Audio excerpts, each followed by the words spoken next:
नमस्कार दोस्तों।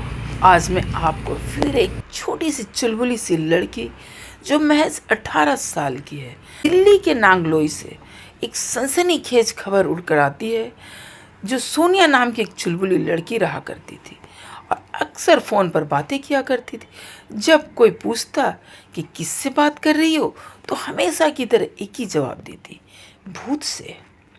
वह सोशल मीडिया पर रील बनाती रहती। उसके 7,000 के करीब फॉलोवर्स भी थे। उसने इंस्टा पर भी लिखा था, आई लव भूत। हालांकि सोशल मीडिया से किसी के असल ज़िंदगी कहाँ पता चलता है। सामने से देखने में तो सब ठीक ही लगता है। जिस भूत पर वह अपनी जान लुटाती थी वही एक दिन उसका जानी दुश्मन बन गया और फिर उसकी जान ले ली। सोनिया बात करने लगी अपने भूत से, यानी कि उसका नाम संजू था। घर वालों को सोनिया के चाल ढाल में कुछ बदलाव नजर आने लगा। वे जब भी सवाल करते सोनिया यही कहकर टाल देती कि मैं भूत से बात कर रही हूँ। पर धीरे धीरे घर वालों को इसकी हरकत पर शक होने लगा और फिर कुछ दिन बाद सोनिया, जो हमेशा बाहर निकलते रहती थी, वह अचानक अपने आप को घर में बंद कर लेती है, यानी कि निकलना बंद कर देती है। तभी माँ पूछती है, सोनिया आखिर क्या बात है, तुम आजकल कहीं निकलती नहीं हो? तो सोनिया कहती है, मेरी तबीयत ठीक नहीं है। फिर उसकी माँ उसे ले जाती है डॉक्टर के पास। पता चलता है कि वो 5 महीने की गर्भवती है। अब घर में हलचल मच जाती है कि आखिर ऐसा हुआ कैसे। फिर सोनिया से सब पूछताछ करने लगते हैं। फिर सोनिया बताती है कि मैं जिस भूत से बात करती हूँ, मैं उससे बहुत प्यार करती हूँ और उसका नाम संजू है। फिर घर वाले दबाव डालते हैं कि आखिर में संजू है कौन, कहाँ रहता है। सोनिया बताती है वो सामने के घर में ही वहाँ पर रहता है, हरियाणा का रहने वाला, लेकिन वह दिल्ली में ही सोनिया के घर के थोड़ी ही दूर पर रहता था। सोनिया और संजू में काफ़ी अच्छी दोस्ती हो जाती है, बॉन्डिंग हो जाती है और सोनिया उससे बहुत प्यार करती है और इस तरह से वो कहती है कि मैं उसी से शादी करूँगी। माँ बाप समझाते हैं पर सोनिया नहीं मानती है।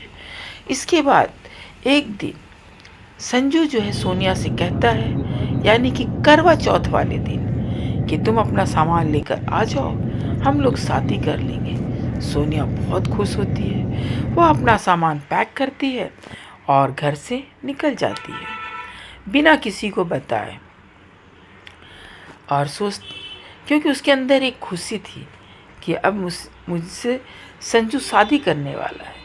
सोनिया अपने भूत के पास तो पहुंचती है लेकिन लौटकर कभी नहीं आई। सीधे उसकी लाश मिली, वह भी ज़मीन के अंदर। सोनिया का भूत कोई और नहीं, उसका लवर था जिसे वो संजू समझती थी, लेकिन वह सलीम निकला। व्रत वाले दिन ही सलीम ने कथित तौर पर सोनिया की हत्या कर दी और लाश को ज़मीन के अंदर दफन कर दिया। घर वालों को पता था कि सोनिया किसी भूत से प्यार करती है। उन्हें बाद में पता चला कि यह भूत कोई और नहीं बल्कि संजू है। हालांकि उन्हें यह पता नहीं था कि संजू असल में सलीम है। सोनिया प्यार से सलीम को भूत कहती थी। सोनिया को भी नहीं पता था कि संजू के पीछे सलीम छुपा हुआ है। सोनिया के घर वालों ने बताया कि जब वे संजू के घर गए तो पता चला कि वह सलीम है। घर वालों का दावा था कि वह मुस्लिम है। सोनिया जिंदा दिल लड़की थी जो खुलकर जीना चाहती थी, हंसना जानती थी, मगर अपने भूत के प्यार में उसने अपना सब कुछ गंवा दिया। जब सोनिया अपने घर से गायब हुई तो उसके भाई, परिवार वाले फ़ोन लगाना शुरू किए, पर सोनिया का फ़ोन ही कोई नहीं उठाता था। सोनिया को फ़ोन कर रहे थे, तभी उस फ़ोन को संजू उठाता है। तभी आवाज़ आती है, और गड्ढा खोदो। तब उसके भाई को शक होता है। फिर वो पुलिस में कंप्लेन करते हैं कि मेरी बहन लापता है और मैंने ऐसा ऐसा सुना। फिर पुलिस संजू के घर पहुंचते हैं, पर पहले तो वे लोग टाल मटोल देते हैं, लेकिन कहते हैं ना, जब पुलिस की डंडे पड़ती है, अच्छे अच्छे की बोलती अपने आप खुल जाती है। फिर उसने अपनी सारी बात बताई, कबूल कर ली हत्या की। उसने कहा कि पहले से ही उसने हत्या की प्लानिंग कर ली थी। उसने अपने 2 दोस्तों ऋतिक और पंकज को भी शामिल कर लिया था। उसने सोनिया को मारने के लिए करवा चौथ का दिन चुना। सोनिया करवा चौथ वाले दिन करवा चौथ का सामान लेकर सलीम को नांगलोई इलाके में मिली। वहाँ से सलीम उसे रोहतक ले गया और रास्ते में गला दबाकर उसकी हत्या कर दी। उसके बाद उसने सोनिया की लाश जंगल में दफन कर दी और फिर दिल्ली आ गया। सोनिया को जब सलीम ने मारा तो वह 7 महीने की प्रेग्नेंट थी। पुलिस ने जब सलीम को गिरफ्तार किया तो वह बिना नंबर प्लेट की बाइक से घूम रहा था। उसके पास जो आईडी मिली वह सोनिया के पिता की थी। इसके बाद सोनिया के पिता को खबर दी गई और फिर पूरे मामले का खुलासा हुआ। पुलिस की पूछताछ में सलीम ने अपना जुर्म कबूल कर लिया। सलीम की निशानदेही पर पुलिस वहां पहुंची जहां उसने सोनिया का शव दफनाया था। फिलहाल पुलिस मामले में सलीम और उसके एक साथी को गिरफ्तार कर लिया है।